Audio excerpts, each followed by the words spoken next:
I would like to talk for a bit about organizational theories, in particular organizational development, and change, which I hope you can see is a necessary component of organizational development.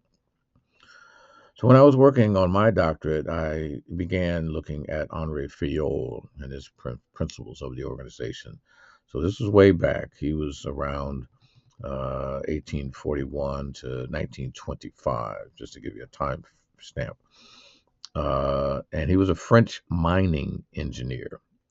So it probably makes sense to you then that he was into a unity of command and a hierarchy of authority, division of labor, each person clearly knowing their jobs, subordinate of individual interest and focus on the spirit, the core, about your input to the group output. But later, I became more interested in Chester Barnard. So he was a little later, 1856 to 1961. And the reason I liked it, my undergraduate degree was social technological engineering. In effect, I was a systems analyst. So I liked Chester Barnard because he introduced a systems approach to structuring organizations, individualism versus collectivism, if you will. Many people, as a matter of fact, refer to him as the father of modern organizational theory. You may find interest in reading his The Functions of the Executive. That's an also dated book, 1943. So he referred to an organization as a rather scalar back then, though very very lateral. Um, and he remained in that individualist frame, um, but he had a very interesting definition of an organization as an economy is conditioned by organic states of the structure outside of the systematics of delegation and control.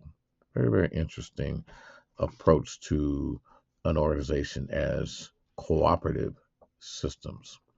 So let me offer this definition then. I'm bringing it till today. But no, before I do that, let me evolve it a bit more. When I started studying on the doctorate level, I went back to the generations of org development. So the first generation, many people speak about Chris Argyris, where he introduced learning and action science. Another one that is mentioned as a first generation or theorist is Warren Bennis from Harvard. He talked a lot about executive leadership and how that leads to strategic change. And then Edgar Sheehan, social psychologist, brought in process approaches. That had a lot of attractiveness to me.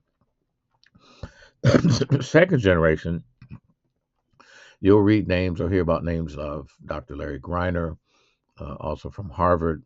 He brought in the revolution and evolution of or growth and the various changes that they go through as they grew. I was lucky enough to have him as a professor when I was working when I was going for my master's at University of Southern California, and we eventually consulted together. We became friends before he passed away. So I was very, very fortunate. Another fortunate connection at University of Southern California was Edward Lawler. He's the director of the Center for Organizational Studies there at USC. So he introduced reward systems, and he's known for saying bottom up management. The employee involvement side of org theory. And there are various other current theorists, but I don't want to exhaust this video with those names. But I will introduce a rather interesting term you may hear about out here: polyphonic organizations. That started to enter into the conversations in the '60s, 1960, and the origin is rather interesting, right? If you understand polyphony, it's really come from music, implying many voices. I was a young musician before I went away to college, playing in various orchestras, and that resonated with me. And so these folks look at an organization that's um, connected to several function systems without any predefined primary function.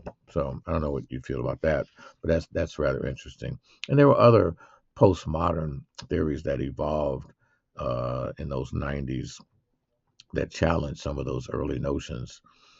But they all lead to what I feel is suggesting that knowledge is relative to the moment of the experience. Okay, knowledge is relative to the experience. So now, let me give you some definitions. Then there's like 5 frames. I would say organization development is changes in strategy, structure, and processes. It is the application and transfer of behavioral science, knowledge, and practice. It's involved with managing planned change and improving organizational effectiveness. Now, this would be useless if you're not institutionalizing these new activities. Therein lies the challenge, because sometimes organizations go back to what they had done before. Okay, and as Ed Lawler would say, many innovative changes emerge from below. So talk to your organizational members, not just the leadership team. And on the change side, you need to prepare yourself for different styles of change. You could be a director, a navigator, a caretaker, a coach, an interpreter, or a nurturer. One size does not fit all, because you're working under social capital. Okay, working with social capital, as I define as networks, norms. Okay, anything that any collective of people and relationships that can increase the productive potential of your organization, whatever that might be. Now, I also want to call your attention to a 2012 Obama initiative.